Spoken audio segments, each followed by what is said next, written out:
రాజకీయాల్లో ప్రత్యర్థులకు ఒంటికాల మీద లేచే రోజాకు ఇప్పుడు వైసీపీలోనే కొంత అసమ్మతి లెగిస్తున్న పరిస్థితి కనబడుతుంది. ఎందుకంటే ఇప్పటికే ఆవిడకి ఏదైతే ఇన్ఛార్జీలు మారుస్తున్నటువంటి తరుణంలో దాదాపు 50కి పైగా నియోజకవర్గాలకు సంబంధించి ఇన్ఛార్జీలు, అలాగే పార్లమెంటుకు సంబంధించిన ఇన్ఛార్జీలను నియమిస్తూ వచ్చారు జగన్మోహన్ రెడ్డి. ఈ నేపథ్యంలో విడుదల చేసినటువంటి లిస్టుల్లో 4 లిస్టుల్లో కూడా నగరకి సంబంధించి, రోజాకి సంబంధించి ఆమె సీటు ఫైనల్ చేస్తున్నట్టు కూడా ఎక్కడా కూడా వచ్చినటువంటి పరిస్థితి లేదు. అయితే ఏదైతే రోజా 2 సార్లు విజయం సాధించింది, 2014లో ఎమ్మెల్యేగా విజయం సాధించింది, 2019లో ఎమ్మెల్యేగా విజయం సాధించింది. అయితే 2019 ఎన్నికల్లో కేవలం 3000 ఓట్లతో గాలి బానుపై ఆవిడ విజయం సాధించింది. అది కూడా కొంత ఎడ్జ్తోనే ఆవిడ బయటపడిన పరిస్థితి కనపడుతుంది. ఇంకా 2014 ఎన్నికల్లో మాత్రం కేవలం 500 ఓట్లతో మాత్రమే అప్పుడు ఉన్నటువంటి టీడీపీ నేత గాలి ముద్దుకృష్ణనాయుడుపై విజయం సాధించింది. సో ఎక్కడా కూడా రోజాకి పూర్తి స్థాయి అంటే ఎక్కువ మెజార్టీ వచ్చి ఆవిడ ఓట్ బ్యాంకును స్థిరంగా పెంచుకునే పరిస్థితి అయితే ఇటు నగరికి సంబంధించి లేనని సిచ్యువేషన్ కూడా తెలుస్తుంది. అయితే తాజాగా వైసీపీకి సంబంధించి ఐపాక్ టీం ఇచ్చినటువంటి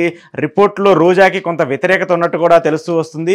ఆ నియోజకవర్గానికి సంబంధించి రోజాకి ఇచ్చినటువంటి రిపోర్ట్లో ఈసారి ఆవిడ పోటీ చేస్తే అక్కడ ఓడిపోయే పరిస్థితి 100కి 100% ఉందంటూ కూడా వాళ్ళు రిపోర్ట్ ఇచ్చినటువంటి తరుణంలో రోజా ప్లేస్ కూడా మార్చాలని చెప్పేసి జగన్మోహన్ రెడ్డి భావిస్తూ వస్తున్నారు. దానికి సంబంధించి కూడా ఇప్పుడు డైరెక్ట్గా రోజా కూడా పలుమార్లు చెప్తూ వస్తుంది, ఈసారి టికెట్ ఇస్తే పోటీ చేస్తాను, లేదంటే వైసీపీని గెలిపించడంలో జగన్మోహన్ రెడ్డిని మళ్ళీ సీఎం చేయడంలో నేను నా వంతు కృషి చేస్తానంటూ కూడా రోజా పలుమార్లు చెప్పిన పరిస్థితి కనపడుతుంది. అయితే ఈసారి రోజాకు సంబంధించి ఆవిడ్ని అసెంబ్లీ కాకుండా పార్లమెంట్కి పంపించాలని చెప్పేసి జగన్మోహన్ రెడ్డి ఆలోచిస్తున్నట్టు కూడా తెలుస్తుంది. ఆవిడ్ని ఒంగోలు ఎంపీగా పోటీ చేయించాలని చెప్పేసి కూడా జగన్మోహన్ రెడ్డి ఆలోచిస్తున్నట్టు కూడా అర్థమవుతుంది. అయితే ఒంగోలు ఎంపీకి సంబంధించి 2019 ఎన్నికల్లో మాగుంట శ్రీనివాసరెడ్డి పోటీ చేశారు. ఆవిడ టీడీపీ నుంచి వైసీపీలో చేరి అక్కడ ఎంపీగా పోటీ చేశారు. అయితే ఈసారి ఆయన కుమారుడికి ఎంపీ టికెట్ ఇవ్వాలని చెప్పేసి మాగుంట పట్టుబట్టి కూర్చున్నారు. ఇటు జగన్మోహన్ రెడ్డి కానివ్వండి, వైసీపీ హైకమాండ్ కానివ్వండి, తన కుమారుడు పేరుని సిఫార్సు చేస్తూ ఈసారి ఆయన ఎంపీగా పోటీ చేయాలని చెప్పేసి చెప్తున్నారు. కానీ ఆయనకి టికెట్ ఇవ్వద్దంటూ కూడా ఒంగోలుకు సంబంధించిన కీలక నేత, వైసీపీ పార్టీ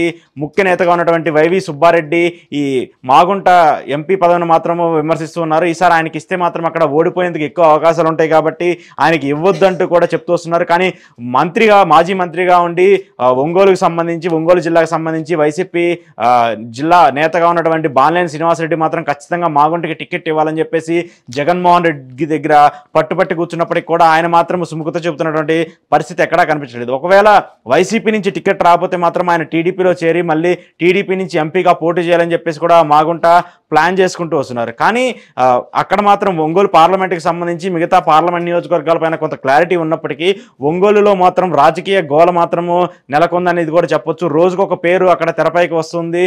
ఇటు చెవిరెడ్డి భాస్కర్ రెడ్డిని నెల్లూరు నుంచి ఆయన ప్రస్తుతం అక్కడ చంద్రగిరి నుంచి 2019 ఎన్నికల్లో పోటీ చేశారు. ప్రస్తుతం ఆయన కుమారుడికి సీట్ ఇచ్చినటువంటి తరుణంలో ఆయన్ని ఒంగోలు పార్లమెంట్కి రీప్లేస్ చేయాలని చెప్పేసి కూడా వాళ్ళు కూడా భావిస్తూ వస్తున్నారు.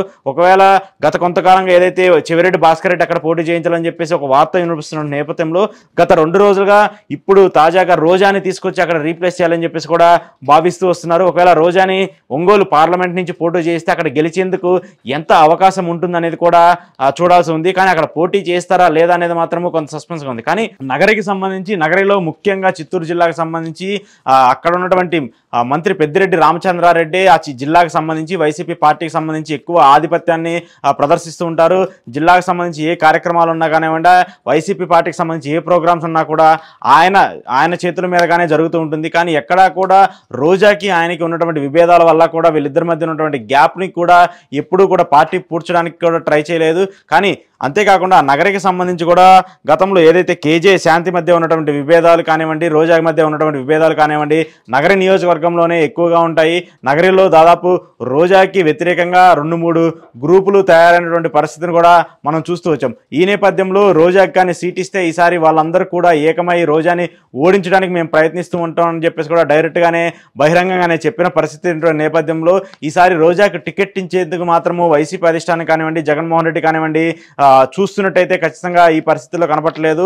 ఎందుకంటే గత 2 ఎన్నికల్లో చూసినటువంటి రిపోర్ట్ ప్రకారం చూసుకున్నా కూడా రోజాకు వచ్చినటువంటి మెజార్టీ కూడా చాలా తక్కువ మెజార్టీ కావడంతో సో ఈసారి ఆవిడ టికెట్ ఇస్తే మాత్రము టీడీపీ జనసేన కూటమిగా ఉన్నటువంటి నేపథ్యంలో ఈసారి రోజా ఓడిపోవడానికి ఎక్కువ అవకాశాలు ఉంటాయి కాబట్టి ఆవిడకి ఖచ్చితంగా మార్చాలని చెప్పేసి కూడా తెలుస్తూ వస్తుంది. కానీ కొత్త అభ్యర్థిని నియమించడంలో కూడా కొంత వైసీపీకి ఇబ్బంది పడే పరిస్థితి కనపడుతుంది. ఎందుకంటే కేజే శాంతి కూడా అక్కడ టికెట్ ఆశిస్తూ వస్తుంది. ఆవిడ 2019 ఎన్నికల్లో కూడా టికెట్ ఆశించారు. కానీ జగన్మోహన్ రెడ్డి ఆవిడకి కాకదని చెప్పేసి రోజాకి అవకాశం ఇచ్చారు. కానీ ఈసారి ఖచ్చితంగా ఆవిడ పోటీ చేయించాలని చూస్తున్నారు. మరొక కొత్త వ్యక్తులు కూడా వేరే జిల్లాలకు సంబంధించిన వ్యక్తులు కానివ్వండి, ఆ నియోజకవర్గంలో ఉన్నటువంటి పాత పార్టీకి సంబంధించి కాంగ్రెస్ పార్టీ నుంచి వచ్చినటువంటి వ్యక్తులు కానివ్వండి టికెట్ కూడా ఆశిస్తున్నటువంటి తరుణంలో వీళ్ళందరూ ఏకమైతే కానీ రోజాకి ఓడిస్తారు అనేటువంటి భావన ఉన్నటువంటి తరుణంలో రోజాని ఈసారి పక్కన పెట్టాలని చెప్పేసి కూడా అధిష్టానం భావిస్తుంది. సో ఒకవేళ రోజాని పక్కన పెట్టేసి నగర సీటు ఇవ్వకుండా పార్లమెంట్కి పంపిస్తారా, లేదంటే ఆవిడ్ని వేరే ఏదైనా నామినేటెడ్ పోస్ట్కి రీప్లేస్ చేస్తారనేది కూడా చూడాల్సి ఉంది.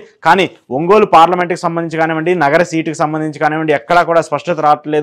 ఈ రెండు నియోజకవర్గాలు అంటే ఒకటి పార్లమెంట్ ఒకటి అసెంబ్లీ, ఈ రెండింటికి సంబంధించి కూడా రోజుకొక కొత్త పేరు తెరపైకి వస్తుంది. రోజుకొక మనిషి కొత్త ముఖం తెరపైకి వస్తున్నటువంటి నేపథ్యంలో ఈ రెండు నియోజకవర్గాలపై ఒక పూర్తి క్లారిటీ వచ్చేదాకా మాత్రము వైసీపీలో నేతల మధ్య కొన్ని విభేదాలకు మాత్రము రోజు తావు చూస్తూనే ఉంటాం.